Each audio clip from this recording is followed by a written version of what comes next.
Hi there. I'm Kevin E. West, veteran television actor, as well as the president and founder of the Actors Network. We congratulate you on your choice to purchase an ABG video. Our mission? Quite simple, to provide you with the best entertainment education from top Hollywood professionals in the industry. By doing so, you potentially save yourself thousands of dollars as well as years of your life making silly mistakes. ABG videos can be assisting to parents of performers, longtime veterans, as well as beginners. And do trust that the information found on an ABG video is both accurate and cannot be found in one place anywhere else in the world. So with that said, we'll just let the video speak for itself. Enjoy. Hi, Mark Armstrong. Hey, Kevin. How are you? I'm good. How are you? Welcome to ActorBizGuru.com. Thank you. Do you feel that you're ready? I'm ready. Okay, so if an actor becomes a client of yours tomorrow, taking into consideration that your company has a relatively strong, star-driven client list, does that automatically translate into being able to get any of your clients in for anything? You know, I wouldn't say anything, but I do think having a representative who has been doing this a long time, who has a client list that is established, definitely helps open doors. I'd like to think over the years I've created a reputation for like picking and choosing my battles. So when I call an executive or I'm turning a no into a yes, it's usually me calling about one person. And if I'm calling an executive, it's because I know I'm passionate about the person. And like I said, I don't do it that often. I'm not an agent, I'm a manager. So when I do, I think they take the call seriously. And I also think that, you know, our company represents actors who make strong choices. And even if they're wrong, I'd rather have an actor who goes in and tries something and can be directed if it needs an adjustment. But because I think we represent people like that, and I have the reputation, our company has a reputation, we do, yeah, I do think it's easier to get people in. Even if I don't know them, I think, an executive, I think if they look us up and they see who our client list is, they'll be more inclined to take the call and see one of our people based on reputation. Do you get stunned by a casting person who doesn't choose to see one of your clients, even when they have the resume relative to the job, based on your reputation and your company's clout? It can be hard sometimes, and that's especially with, you know, the newer breed of casting directors, because, you know, I've been doing this for 20 years, so I know a lot of people that have come up with me around the same time. But when there's new people that I don't know as well, and that they may not know as many actors as they should, it can be very frustrating. But that's usually when you go over somebody's head and you go to someone at the network who's been there a little longer, or the studio, or just straight to the director or producer themselves. They're usually the more accessible people. So if I know someone's really right, I have to hear a no all the way up before I'm satisfied. Mark, is it fair to say that, let's say, a client who comes to you at 24 years old with no credits, based on your company's reputation, that it could save them 5 years? Yeah, I guess that's somewhat true. I mean, we've had examples of actors that, you know, didn't have huge. Our newest one actually is Rooney Mara. You know, she had done a few guest stars, I think one independent film when my partner Steve Caserta signed her, and they got Social Network, and, you know, now she's doing Girl with the Dragon Tattoo. That's the fastest trajectory of anyone recent I've seen, actually. Well, for someone who'd already put in some legitimate Hollywood time, that's a pretty darn good example. You know what, also to her credit though, she's so good, so I don't know how long it was going to take her, but it did help, I'm sure, with us and having good agents as well. Why would you recommend to an actor to subscribe to either Variety or The Hollywood Reporter, even though they don't live in Hollywood, but they're planning on moving here someday? I think any information is important. Education is important. I also think as a new actor, that information can make you crazy, because you can see that there's so much going on and wondering why you're not a major part of it.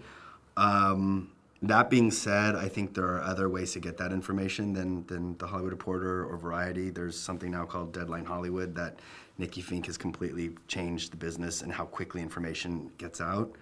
A good example, or a bad example maybe, this year was pilot season. I had a client who tested for a pilot, and he called me. I was waiting to see if he got it or not, and he called me saying, oh, I just read on Deadline Hollywood that another actor got it. And it was literally before any of his representatives had gotten the call from the network. So that's how quickly it can get out. So it is and it's free, but it's pretty accurate and it's very helpful. I also believe an actor, when you're starting out, I have this philosophy that you're paying, your agents 10%, so you should be doing the other 90% in the beginning. And that 90% is educating yourself. I think it's important to know what studios and networks are developing and putting out. Also, I think in the beginning of pilot season, for example, I think it's very important for actors to watch all the new shows. So when the fall season comes out, so when you get an audition for a new show, Modern Family, let's say, when it first came out, you know what the tone is, you know who the characters are, you know who you're acting opposite when you go into audition. So I think research period is important. Actors do tend to believe that once you've been ultra successful, hit TV show or big studio film success with a decent sized role, that it's easy street from there on out. So I'd like your opinion on, does absolute top television success or film success mean it's automatic you're going to get granted any kind of a job in the other field? Film star to television or television star going to movies? What do you think? I think the lines have blurred from the olden days when whether you were a TV actor or a film actor or even a stage actor. And that's the good news. The bad news is that film actors have decided, they don't pay as much money in films as they used to. They pay the leads and then everyone else gets, far less. And so when an actor decides that it's time they need to start making money again, they go to TV, which is why pilot season has been so difficult because, where normally a person can get a pilot, and have a lot of money for the year, they're competing against movie stars. So yes, it's very easy for a movie star or someone who's succeeded in even one movie to decide they want to do TV. But just to open that a little bit, Broadway, for example, has really taken to TV actors, or anyone or film because it means box office. So it's allowed actors who normally didn't have a theater resume to be able to go and back and give it a shot. And James Gandolfini didn't have a lot of theater credits. He had a few, but when he went and did God of Carnage, and it became one of the highest grossing plays on Broadway ever. But to go the other way, there's been great examples, and I think Jennifer Aniston's probably the best, of someone who's done really well on TV and be able to turn into a film career. It doesn't automatically mean that you're going to have success. I think they are open to giving you the shot, but oddly enough, the more iconic I think your TV character is, the harder it is to make the transition and the bigger break you need to take. For example, James Gandolfini really has this belief that, playing Tony Soprano was such an iconic character, period, but when you're in your living rooms, someone's living room every single week, they feel like they get to know you. So to being able to relieve, your mind of that character and buy into someone else, I think it takes a little time. So it can be very difficult if you had great success in TV to transfer into film. So Mark, do you think that it's right, wrong, or common that an LA manager might be willing to front money to one of their clients for expenses or pictures or classes or even rent when they're a new client in Los Angeles? I mean, that's a bigger question. I think that's about where the line is drawn. I think money being involved, even family and friends, can be difficult when you loan someone money. So bringing to a business relationship is even a little funkier. But I have done it. I think the way I've done it where I felt most comfortable is if I know someone is really having a rough time and they did a job, I'll let them save that commission and maybe wait and commission the future job and then make it back up. I don't like doing that. I do think it's, like I said, it's a business relationship. But people have when you're a personal manager, you have close relationships, and you don't want to see anyone struggling. Now, see, you're even talking about the way you're discussing it is you're cutting them slack on not having to pay commission in terms of sort of saving them money. But I'm talking about somebody actually giving upfront cash for actual things they need to come out of pocket for. Or do you just feel that it's really just a relationship choice? I think it's up to the relationship. I think that, I've had plenty of representatives house newcomers because they couldn't afford to be in LA and, them stay in their spare bedroom. It's in a sense of helping them out. I think it's actually, flattering to the client that representative believes in you so much that they're willing to come out of pocket to help you get started. I just personally think it's it's a risky road to take, but I don't think it's wrong. What if the actor is under the age of 18? I don't know that that would make a difference. Okay. I know plenty. I know the one person I'm thinking of who does it a lot actually represents young actors. It's a woman, and she has a lot of them come because they can't. It's harder when you're younger, I think, to have the kind of money to make them move out here.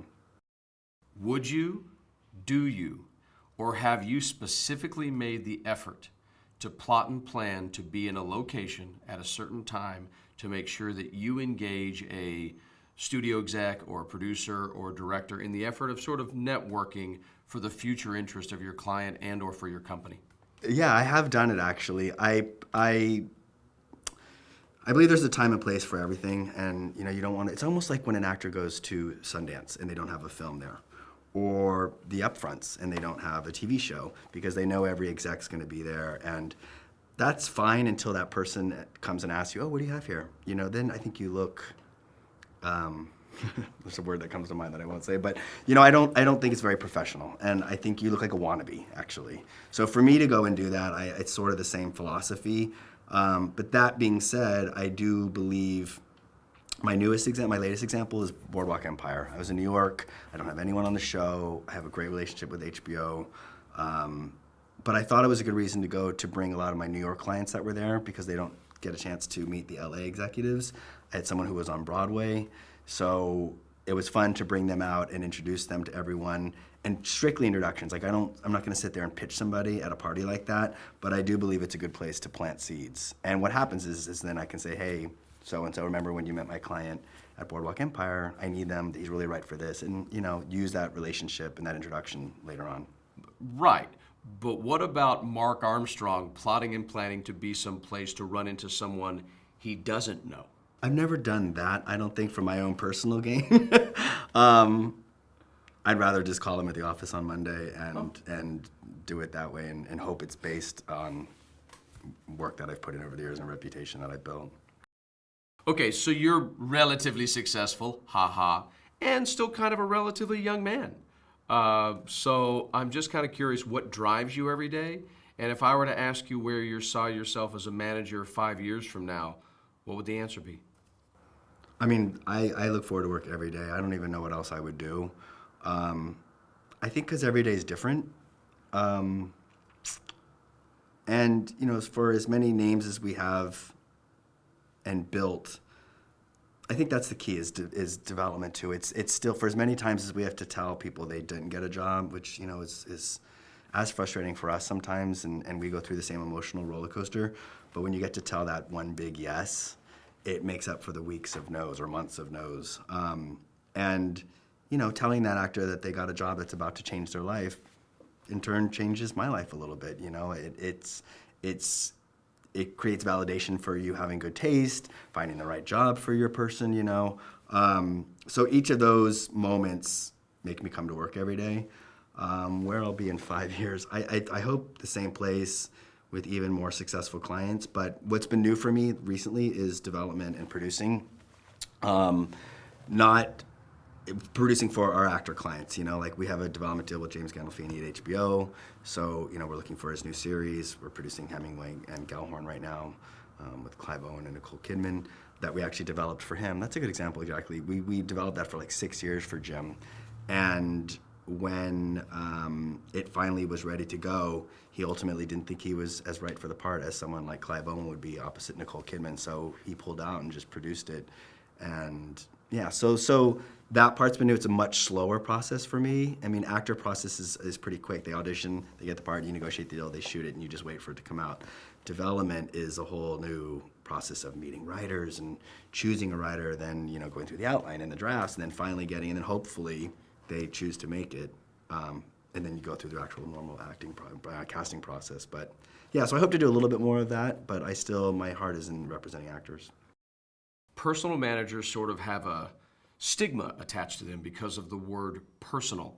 So are there any areas in your client's life that you've just simply made a decision as a manager to yourself that are off limits, subject matters and situations that you just won't cross the line with your clients? And how do you handle that? I don't know if it's so concrete as that. I think that's also a gray area. I think the key is, we're personal managers, not personal assistants. So I don't, what happens is when you're really good at your job, and I'm including my office, my assistants in that, you provide such a great service. I think that actors tend to bleeds over into certain areas like dinner reservations and personal travel, and we don't do that.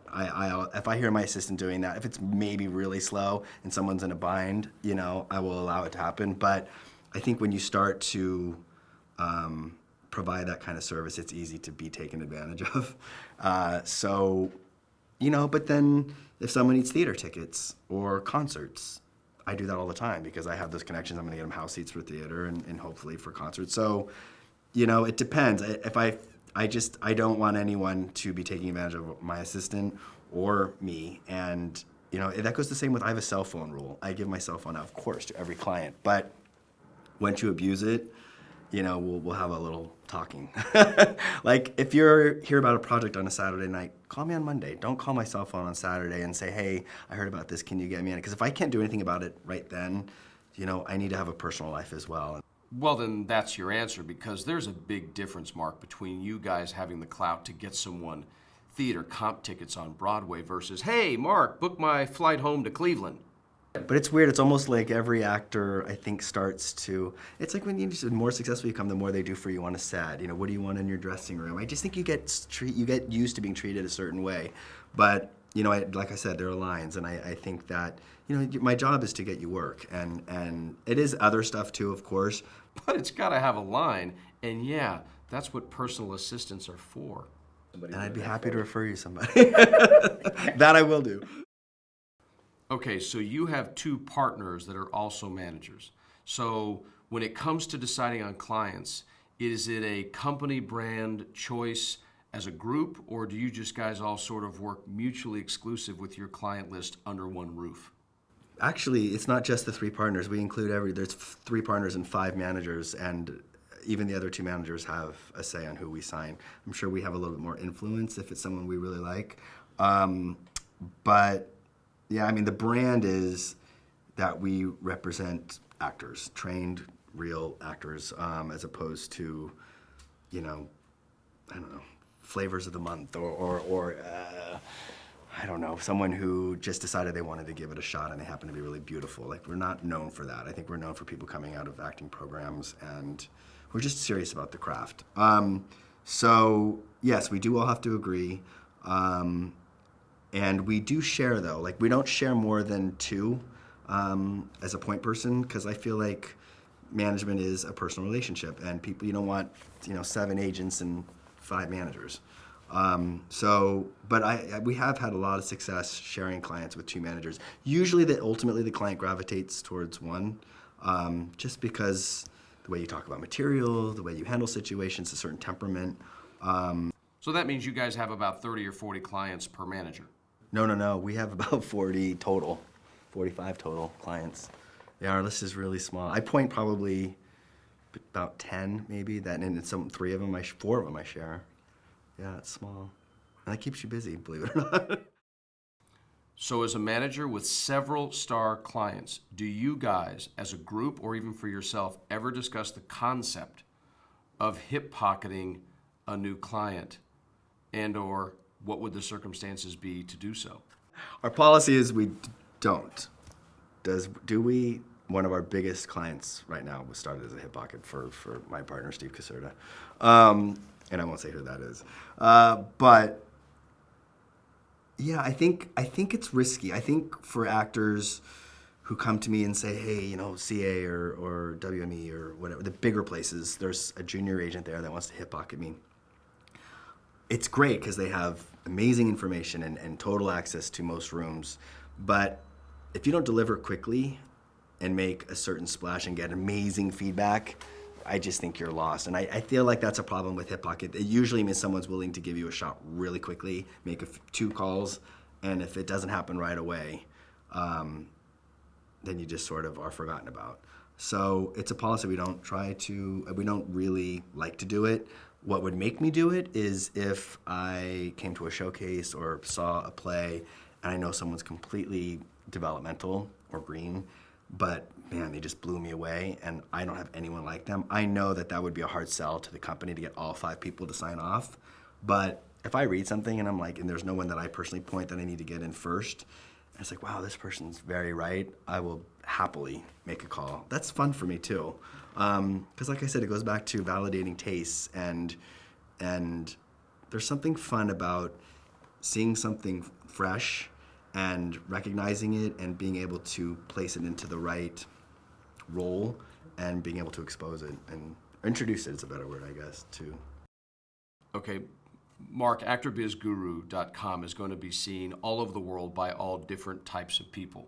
So you just kind of just mentioned it. I want you to actually define for me what the upfronts are, what purpose they serve, and why you and or one of your clients would need to be there and what that experience is like. I mean, really simply, it's the announcement of the fall lineup for the networks, and well, ABC, NBC, CBS, Fox, and CW. And it's a big party in New York. It's 5 days, and every day is an announcement by a different network, and it's very secretive. They don't want each other to know each other's lineup and what shows are going to compete. So, up to sometimes the day before, when you're waiting for your pilots to be picked up, you don't know where they're going to end up, if they're even going to end up in the lineup. And sometimes you have to jump on a plane to New York that night. I've had people get to New York thinking their show's picked up and then it not being on the lineup. So it's a crazy, crazy time. It's also really fun. The reason to be there is the networks they have these huge parties, not parties, actually the first ones are just these events where they invite everyone, all the press, and they bring the actors up on stage, they show a clip, and it'll start with like a famous singer or Cirque du Soleil act. I mean, it's that big and grand. And then they introduce all their new shows and their shows that are returning, and even possibly mid-seasons that they're picking 1 or 2. And then after that, there's usually a huge party that night. And the reason I would go is because it's a little bit overwhelming for the clients, especially newer clients. It's very overwhelming. It's I mean, you have limos, you get a limo for the 2 days or whatever. It's very lavish. It's really fun. It's a celebratory thing, and so you're there usually to just sort of guide your client through the overwhelmingness of it. It's not even a word. Yeah, but it's like you're there to coordinate with the publicist and the client. They usually have a publicist during that time because it's such a big event. Right. And hopefully I'll be there because hopefully we'll have stuff picked up. Hey, Mark, that's it. Thank you. Thanks for being on actorbizguru.com, man. Thank you. Well, there you have it. Another outstanding video from an outstanding professional in Hollywood. I can't tell you how much this information would have meant to me if I could have gotten it before I moved from Atlanta back when I started my career, or even if I could have gotten some of this stuff in the first couple of years that I lived in Hollywood. But I can tell you this, you now have it at your disposal, right at your fingertips. Be sure you take advantage of it, because whether you live on Sunset Boulevard or whether you live in Sydney, Australia, the Actor Biz Guru Library will save you tons of time and tons of money over the course of time. We look forward to seeing you again. Take care.